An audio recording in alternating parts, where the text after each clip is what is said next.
This is kind of a visual piece. Kid me. Hey, before you go, yeah, how much more do we lose? I can't tell you everything, as there would be nothing left for you to learn.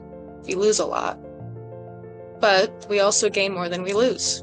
Keep your heartbeat strong, kid, for both of us. Our future will thank us. Hey, I'm glad you visit me. You've made a lot of progress. I know you didn't believe in yourself, but how could you not? You've been through a lot, like a lot, a lot. But you still have faith and hope in humans. You still love and you're still working for me, for them. Give yourself more credit. If I have to keep our heartbeat strong, you have to give yourself credit where credit is due. I'll work on that. You say that, but mean it. Mean it? I'll try my best to give myself more credit, no promises. Sounds about right. See you around. Bigger me, I love you. I love you too, little me. Thank you for waiting. Hmm. Mars, it's so interesting. I mean, for those of you that know your story, you had a challenging childhood. You didn't have super present parents. You grew up with grandparents, I believe.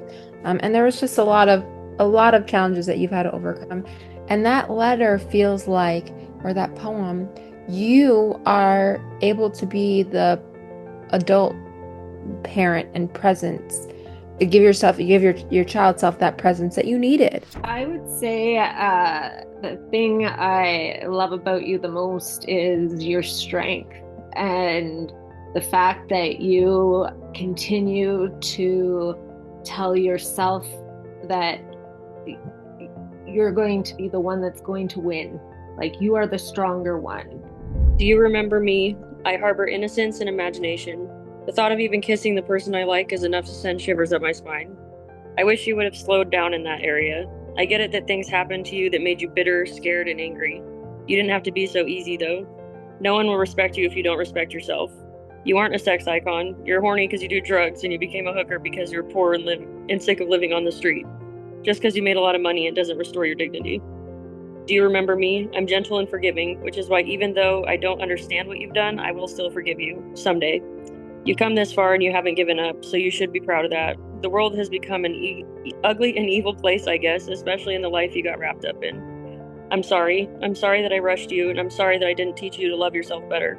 It's not over yet, and you've made a ton of strides in the right direction, but please, please remember that everything you've worked so hard to build can be ripped away from you just as fast, if not faster. Don't lose focus, and one last thing, don't forget where you came from. Every now and again, if you could, just please try and think of me. That is beautiful.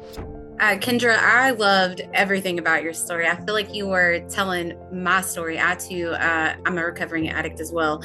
I too have a past of doing things to get what I needed at that time. I'm not proud of it, but I do embrace my past because that's who I was, and that's who got me to where I am now. I'm not ashamed of my past, and I think it's great that you're not either. I loved what you wrote. I loved it. So, quick background. I was adopted when I was 6. I have 2 biological sisters that were adopted along with me, all into the same family. The title of this letter is called You Will Not Stay Broken. I see your doll Betsy sitting in the corner, barely held together with thread. But she is yours, and she stays even when the others do not. You hold her close because sometimes she feels like the only safe place you have. I know that life seems so unkind, so unfair right now, and it is, but I also know that you're resilient, and you have taken the impossible and learned how to fly. One day you will rise above all of this, above the abuse, above the isolation, above the abandonment, and you will grow into someone who knows how to hold her own heart gently, who speaks softly to her scars, who stands steady in her truth. Do you think love heals? Oh, certainly, I do. I don't think I will ever be without all of my scars because they're part of who I am. But I think that love allows me to make new memories. Love allows me to heal what is broken inside of me, at least enough to be able to love others back unconditionally and to accept them for who they are.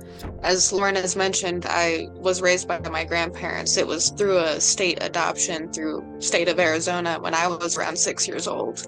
My biological parents, I'd rather just not ever talk about them. But I love what you had to say, and I love what you had to say about how love heals. Like, you resonate so much with me, and you are inspiring, and thank you for showing up today for me, for us, for yourself. Like, it's an honor to absolutely meet you and see you. Thank you. This is actually a chapter called Closing Old Doors, Opening New Ones. Todd smiled as he took my hand and gently slid it onto my finger. It felt heavy, yet it seemed to belong there.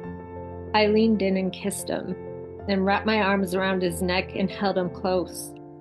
I love you, I said with my bubbly voice. I love you too, Todd replied. We finished our drinks, barely tasting them, and walked back to our room, hand in hand. It was time to celebrate, just us.